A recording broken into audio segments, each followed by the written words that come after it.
Dylan, welcome to the show. If you could introduce yourself and tell us about a little bit about yourself and the company you're representing. My name's Dylan Sluder. I work for UCW Logistics. We're owned by a parent company called Willie Family Ventures. We're primarily a brokerage at UCW, and then our other branches we have a warehouse in Cordell, Georgia, who have a few assets, and we have another warehouse out in West Memphis, Arkansas, and then we have a two more offices, one in Memphis, Tennessee, and another one in Greenville, South Carolina. So we've got a decent footprint in the Southeast.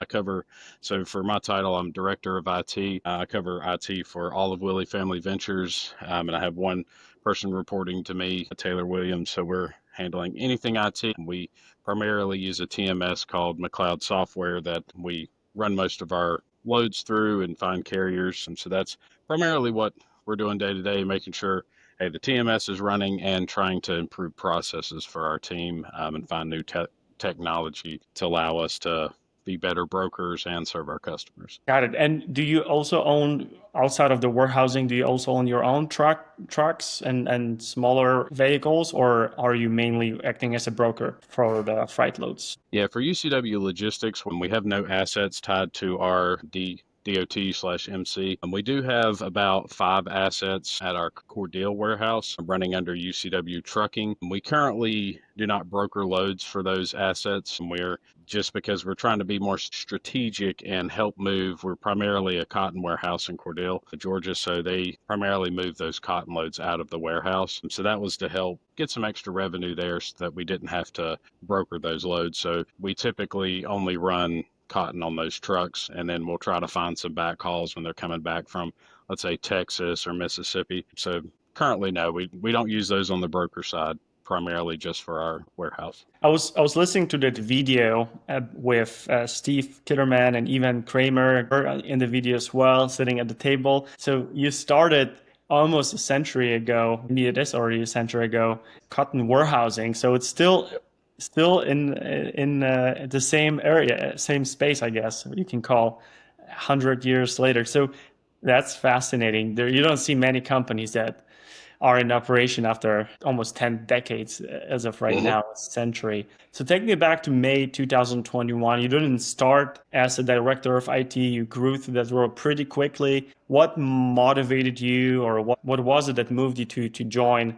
the team at UCW Logistics? Was it the other company, the parent company, or was it specifically UCW Logistics? And what happened back then? Yeah, so I was previously working as a category analyst at Food Line. They're a decent size grocery chain located in Salisbury, North Carolina. So I was actually over the salty snacks and chips, all the unhealthy stuff over that category, managing pricing. And I realized I enjoyed doing that, but I really enjoyed I've always known I've wanted to be in IT, I really enjoyed the warehousing aspect of that. I didn't get to participate much on site, but I was always looking at inventory levels and making sure that trucks were getting there on time. So then, if a truck's late, well, then that causes an issue all the way down the supply chain. So we called the consumer Mrs. Johnson was who we called all of the customers at Food Line. So if Mrs. Johnson walked into the store and she couldn't get her almonds because a truck was late 2 weeks ago, it just kind of fascinated me. So I had already had a bachelor's of science in IT, so I wanted to go back. I went back to UNC Greensboro here in North Carolina, and got my master's in IT and supply chain management. And then it would just happened to get lucky, and someone said, hey, the president at the time was just happened to run into them, and they said, hey, we really need an IT person. We've had our systems go down a few times. And I said, well, just happens that I just completed my master's in IT and supply chain management. And they said, well, hey, let's talk next week, and talk to them. And then Evan Kramer, Steve Kitterman, excuse me. And so it just started from there that I realized, hey, it'd be a big change going from a Fortune 500 company that is Food Line to I think we're a Inc. 5000 companies. We're a small company, but it was also privately owned, and there were no IT people at the time. So it was something that I noticed, hey, I can get into supply chain and um, I can also kind of own the IT process and kind of make it my own and get a lot of experience. So started out as a manager and then moved up to a director. We've made a lot of changes. We brought pretty much every aspect of IT in-house, had a few MSPs and a few different cloud hosting companies. We've consolidated it down to everything internal, and we've seen a huge cost savings there. So it's been and what really drove me was, hey, this is something I own. I don't have to, you know, reporting out to C-suite, but I can kind of build something that I believe in, and that's why I enjoyed the switch from a Fortune 500 company to a privately owned family company, which is Willie Family Ventures. So,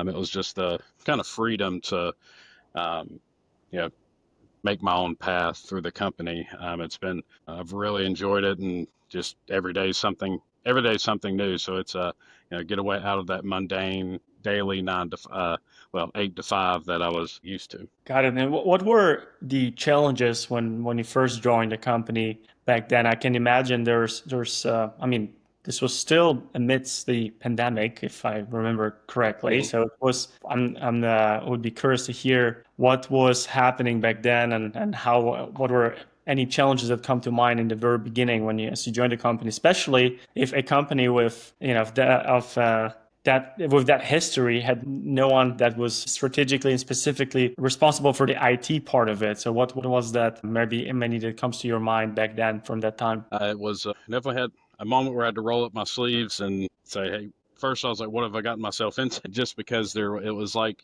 putting together a puzzle backwards. Because we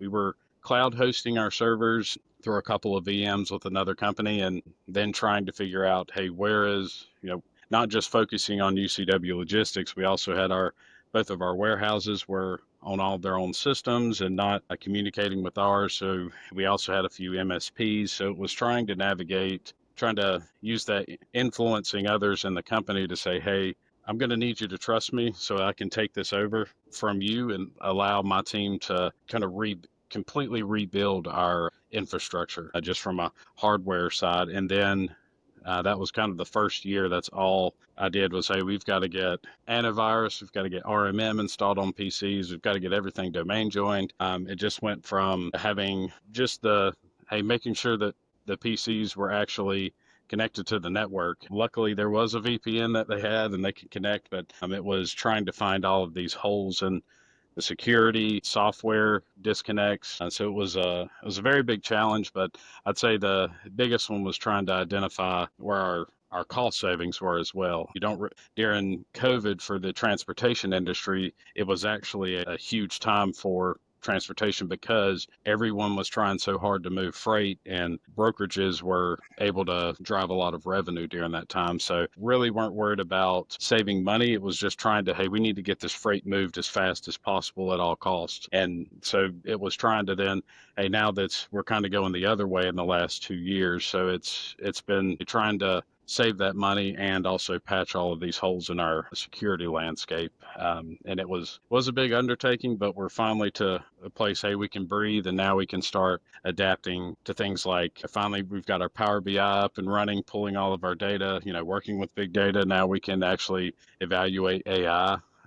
If you asked me 3 years ago if AI would have just came out then, I was like, hey, we're probably going to be 5 or 6 years away from adopting anything internally. Yeah, you touched on three interesting points that I would like to ask you about. First was obviously digital transformation. I was super curious and I highlighted it 3 times how a digital transformation works at a 95-year-old corporation. Second was cybersecurity. I saw one of your recent posts as well about some frauds and things that are happening as far as data breach and etc. And the third would be AI. That it's obviously you have to ask anyone about AI because from age of, well, my daughter's 5 months, I feel like she's already around AI because you have little box devices, speakers talking to you or her when she's coughing.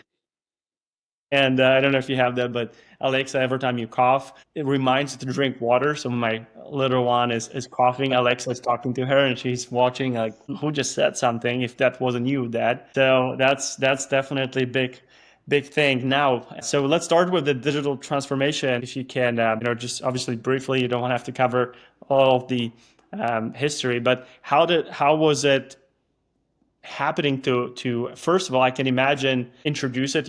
Must have had like a customer base already, so introducing your customers and the management and the people on their team to maybe even convince them to somehow join the digital transformation, allow it to happen.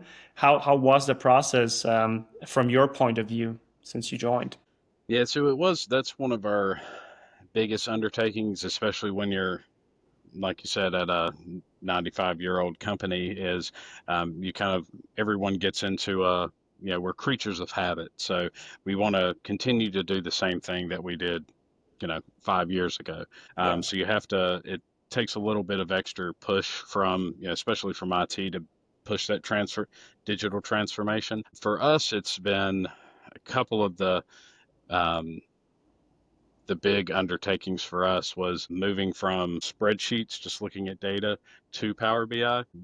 When I joined, they had already purchased a module through our TMS called McLeod IQ, and we had maybe a couple of Power BI spreadsheets, or not, excuse me, dashboards that maybe got looked at once or twice a week. And we've been trying to push that internally and to our customers to show, hey, we don't have to export an Excel spreadsheet or copy and paste in this spreadsheet and look at it every week. You can pull up this Power BI dashboard, excuse me, and you can see all of your data that you want right at your fingertips, updates every 15 minutes. And that's live from our servers going to an analysis server. So it really changed how we look at our AOPs for accounting every year, our how we're doing from revenue and margin, even to carrier sourcing. We can see, hey, here's our top 100 carriers.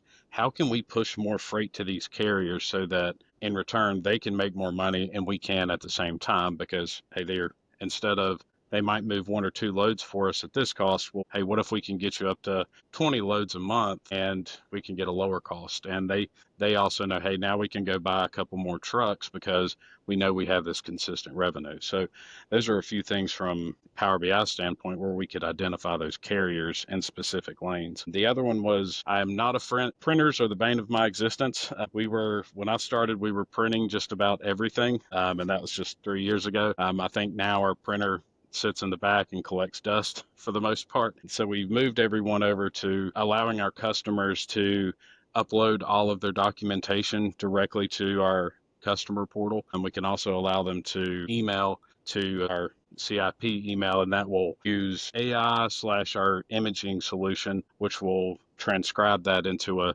digital image from an email, and then our accounting team clicks a few buttons, sends that into the load. Now we can bill out that order, and it took a while to have everybody adopt that because they're used to, hey, I'm scanning in 60 sheets a day, or I'm printing these out, signing it, and then emailing it to myself, then sending it to the customer. It's just showing everyone, hey, here's how much time you can save. So that way you don't have to stay till 7 p.m. every night. You can go home right at 5, and then you're actually getting caught up on other work that wasn't a part of, this day-to-day stuff. So that was my take on it, was trying to save everyone time in their day. And then of course, saving time for employees also is a, return on investment for the software for the company, so that we're saving on employee hours. We can spend that elsewhere, or hey, hire somebody else that can do Power BI reports. Time saving is a big aspect of it, and it shouldn't replace us, it should enhance us in our work. And that's what I agree with you on, and glad it's happening at the company with such a long history as well. What about cybersecurity? How are you approaching it? Because it seems like it's a big topic nowadays. It's so many. I heard some data or read some data that there are countries that lose 10% annually of their GDP through cybersecurity breaches. And it's outrageous, obviously. And from another source, I heard that by the time you send an email before it reaches the other inbox, let's say an email with documents and that you had to sign, maybe there's some sensitive information, banks data, etc. It can already be, there's like 60 different hands that it can go through by the time it reaches the other inbox. Maybe 60 wasn't the right number, but it definitely can go through wrong hands quickly. So what can you tell me about cybersecurity and especially cybersecurity in your Yeah, so for cybersecurity, and I won't get into fraud for brokerage. I'm sure we'll cover that later. But for us, I would say it's not you. No one's going to be 100% unhackable or completely secure in cybersecurity. There's always, I mean, I'm sure there's thousands of 0 days out there that people know about that haven't been published. So really, my take on cybersecurity is I want to be as secure as I can, so that way the juice isn't worth the squeeze for someone to try to access our data or get into our systems. You just want to be more secure than the next person, because that's what hackers are looking for. They're not trying to sit there and maybe, unless it's nation state hacking, but that's a different topic. But it's more of they're trying to find those easy, hey, I can run this script. Okay, I gained access. Now I can steal their data. For us, it's trying to patch all of the easiest holes that, the low hanging fruit for us. Hey, if you have SMB file sharing open and someone can easily manipulate traffic and send a malicious file to your system, and then that can auto install and they can gain access. But for us, it's I think our biggest vulnerability, and I think this is for most, especially in the transportation industry, is email. Yeah, we're getting 50,000 emails a week, sometimes up to 80.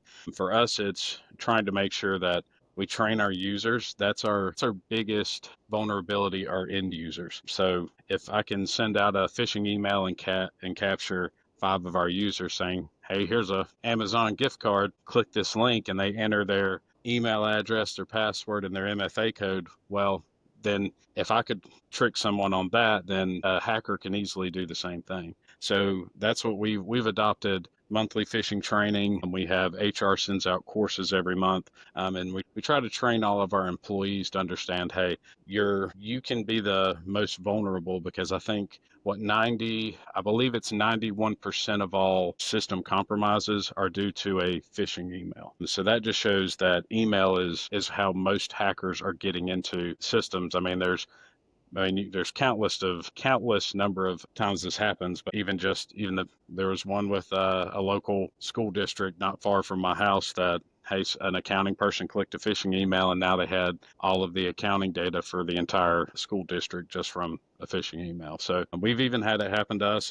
I think it's not something nowadays when you get a cybersecurity breach, it's not a badge of shame anymore because it happens so often. We had a employee click a link for one of our third-party softwares. Luckily, it wasn't anything any of our internal systems, but they clicked a link and it looked just like one of our load boards that we use. Entered their information. The malicious actor then posted 3,000 fictitious loads and tried to get carriers to bid on those and move those loads and not pay them. So for us, our big area is trying to keep email security and our end users trained. We do pen testing and all of that from outside vendors to try to patch all of our, make sure our servers and we have the right encryption. But I would say for me personally, that's the easier aspect, because that's, there's some gray area, but it's usually, hey, if this port is open, they can get in. If the port's closed, most likely they can't. But email with an end user, that's where most of the security vulnerabilities comes from for most of the for transportation. I would say most of the world from a cybersecurity aspect. I agree. I think it applies to not only the transportation industry, but any industry out there. Email is probably the biggest thing there. As far as AI, any interesting AI tools, platforms, software that you are implementing or you're thinking about implementing, perhaps even regarding email? I know I'm using even one, Superhuman, not sure if you're familiar with Superhuman. It's been quite a few months since I'm on it. I actually didn't even realize that they increased the price by like 20%. I didn't even notice. Well, that goes with AI. It's buzzwords, so they like to throw some increases on there. Yeah, and that's yeah, definitely. So what are the AI tools that you've implemented or are you thinking about implementing, and what's so cool about them? Yeah, so we haven't adopted too many AI options because there's so many. We're trying to I'll go into a couple that we really like. The first one is where most of our load boards, one of the particular ones DAT has come out with, um, some AI. It's DAT and Neutral are using AI to, when we post a load to our load boards, it will automatically pull back and tell us, hey, this is a carrier that's ran this lane the most. And they pull in the information from their ELD tracking, which is a tracking device they typically put in most trucks or trailers, and they can tell us, hey, this carrier has ran this lane at this cost for the last 3 months. Their truck is actually, let's say, tomorrow that truck is going to be 15 minutes away from that pickup. And so then it says, hey, here's their DOT, everything you need. And then there's the one we're excited about is Highway for onboarding and monitoring carriers. Then Highway can do the same thing. It will then scan all the phone numbers, all the emails, all of their FMCSA scores. It will see, have that phone that they last used. Was it a VoIP phone? Was it using a VPN to show? They set the VPN to show, hey, they're in North Carolina, but they're really in, completely across the world. So it's using AI to help combat fraud, but also it's helping us get our loads we're trying to move for our customers to a carrier that's local and they run that lane more often. So it helps cut down on fraud, helps the carrier make more money, and helps us as a brokerage as well. So that's the current AI that we're using. The two that we're really excited about, again, Highway, that we've been demoing that one. Again, with the cost piece, it's a little costly for us right now, but right now they're kind of the flagship because they can see all the IP addresses where they're sending email from. So, hey, they said they're sitting, like, again, they're sitting in North Carolina, but they're emailing from across the world. They could be a double broker or they're just trying to steal a load. So they pull in all of this data using AI to give you a dashboard of that carrier. And I'd say the other one is chat. I think we get about 1,000 phone calls a day between 5 to 10 brokers. So they're on the phone all day long. So what we're trying to do is I can't remember the name of, there's 4 or 5 companies that write AI for automatic phone calls. So when somebody calls in, they say, hey, what's your DOT and MC? AI will say, what's your DOT and MC? What lane are you looking at? Is this the load? And then they'll say, well, what's your rate for that load? And it will actually try to negotiate with the carrier using AI on the phone. And that's where we've seen that demoed a few times, so it can actually connect to our system, get the details on the load, share that with the carrier. So that way, instead of our brokers having to sit on the phone all day, they can actually they can be booking freight with carriers that called in, and instead they're calling out to other carriers. But that's the one we're really excited about, and hopeful that's the one we can implement sooner than later to kind of cut down on the call volume. That's incredible. I mean, one thing about those AI agents is that they can work 24/7. They never get tired. And if you get it correctly, I mean, it can work. I mean, that's quite fascinating to see that almost like AI workforce, if you will, where they're gonna pick up the phone, they're gonna talk to that person. They can match any voice tonality you wanted to. You can train them. I can imagine the tools you looked at. Obviously, you have to train them, feed them data first to get the desired outcome from it. So yeah, that would be really cool to see how that performs, and what your customers are saying. So looking forward to seeing some feedback once you start experimenting with that. Circling back to UCW Logistics, one of the messages from that video that stuck with me was success through partnerships. What are what essentially the partnerships, I can imagine those are with your customers or your VIP customers, if you will. What is the predominant customer base, or what kind of industries that you work with at UCW Logistics? Yeah, so we're primarily moving van freight, so anything that can fit, your typical dry van that you see going down the highway most of the time. So most of our customers are in the manufacturing and oh goodness, the electronics. So that's where we see, and we do have a lot in our warehouses in the produce season. I think we ship pretty much all. I don't want to say this incorrectly, but I think we ship most of the watermelons in the southeast of the Wow. U.S. So it's during produce season we're shipping a lot of watermelons and pumpkins, but on the off season, that for our UCW Logistics, it's typically large manufacturing. We do have a large oversized division out of Charleston, South Carolina. So anything, if we've moved wind turbines across the Wow. country. But yeah, if you exclude the cotton warehouses, then I'd say manufacturing and electronics is our two big industries we help move products for. Wind turbine sounds exciting because you need to get truck and security cars that Hmm. drive in front of it. In Poland, where I'm from, my sister actually lives close to one of the biggest wind turbine manufacturers in Europe, Central and Eastern Europe. So every time I was hitting the road on the freeway towards Germany or anywhere, they would be driving usually early morning whenever they could. There's a lot more regulations in Europe where you have like certain times that you can do that. So, but that sounded interesting. I mean, I grew up in a transportation space and probably good. I don't want to say like probably 5,000 hours in a van or any sort of truck to do some transportations. So yeah, that would be quite exciting to like see that loading phase and then transporting it and then putting it to in a deloading and seeing it put together. That's quite exciting. Specifically to your role, any routine habits or principles that you stick to as far as staying focused during your work days and maybe more chaotic or stressful times, if there are any. Sounds like you've built a fantastic company culture. Well, the company that you joined, yeah, would be curious to hear anything from your end. Yeah, so for me, it's making sure I can have some downtime outside of work. I mean, my wife just went. We got first time we got to go to Scotland, so that was Nice.